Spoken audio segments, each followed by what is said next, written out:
Pagbasa mula sa unang sulat ni Apostol San Juan. Hindi tayo nag-aatubiling lumapit sa Kanya dahil alam nating ibibigay Niya ang anumang hingin natin kung ito'y naayon sa Kanyang kalooban.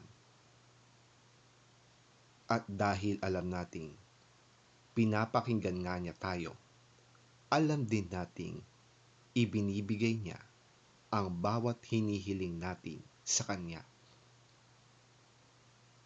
Kung makita ninuman na ang kanyang kapatid ay gumagawa ng kasalanang di hahantong sa kamatayan, ipanalangin niya ang kapatid na yon sa Diyos na magbibigay sa kanya ng bagong buhay. Ito'y para sa mga kapatid na ang kasalanan ay hindi humahantong sa kamatayan. May kasalanang hahantong sa kamatayan. At hindi ko sinasabing idalangin ninyo ang sinumang gumagawa nito. Ang lahat ng gawaing di matuwid ay kasalanan. Ngunit may kasalanang hindi hahantong sa kamatayan.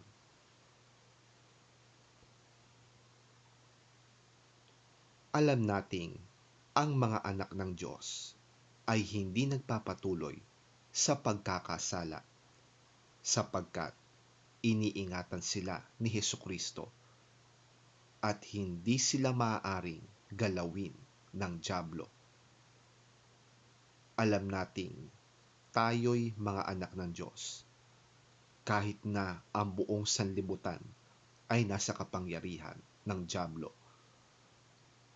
At nalalaman nating naparito na ang anak ng Diyos at binigyan niya tayo ng pang-unawa upang makilala natin ang tunay na Diyos at tayo'y nasa tunay na Diyos sa kanyang anak na si Hesukristo. Siya ang tunay na Diyos at buhay na walang hanggan. Mga anak, lumayo kayo sa mga Diyos-Diyosan.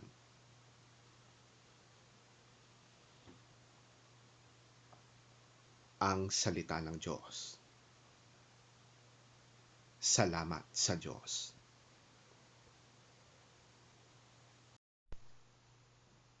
Ang mabuting balita ng Panginoon ayon kay San Juan. Papuri sa iyo, Panginoon. Pagkatapos nito, si Jesus at ang kanyang mga alagad ay nagpunta sa lupain ng Judea. Nanatili sila roon ng kaunting panahon at nagbabautismo ng mga tao. Samantala, si Juan ay nagbabautismo naman sa Enon, malapit sa Salim, sapagkat maraming tubig doon. Pumupunta sa kanya ang mga tao at nagpapabautismo. Hindi pa noon nabibilanggo si Juan. Minsan, nagkaroon ng pagtatalo ang mga alagad ni Juan at ang isang Hudyo tungkol sa ritual ng paglilinis. Kaya't pumunta sila kay Juan at sinabi sa kanya, "Guro, naaalala pa po ba ninyo ang lalaking kasama ninyo sa ibayo ng Hordan na inyong pinatotohanan? Siya po ay nagbabautismo rin at nagpupuntahan sa kanya ang lahat."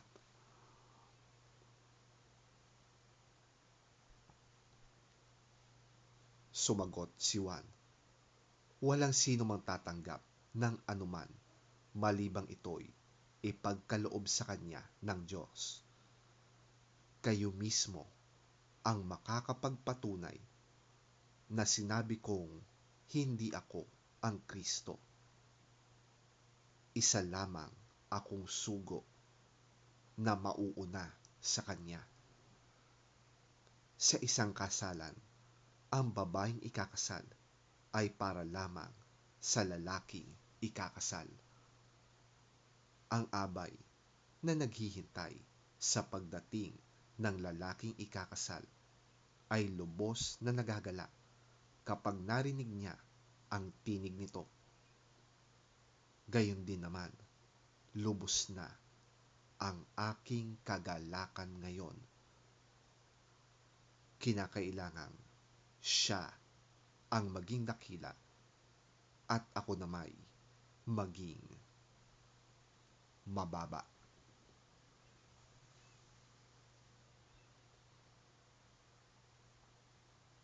Ang mabuting balita ng ating Panginoon. Pinupuri ka namin, Panginoong Hesukristo.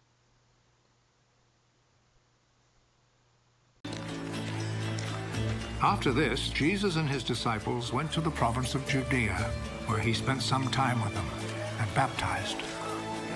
John also was baptizing in Aenon, not far from Salim, because there was plenty of water in that place.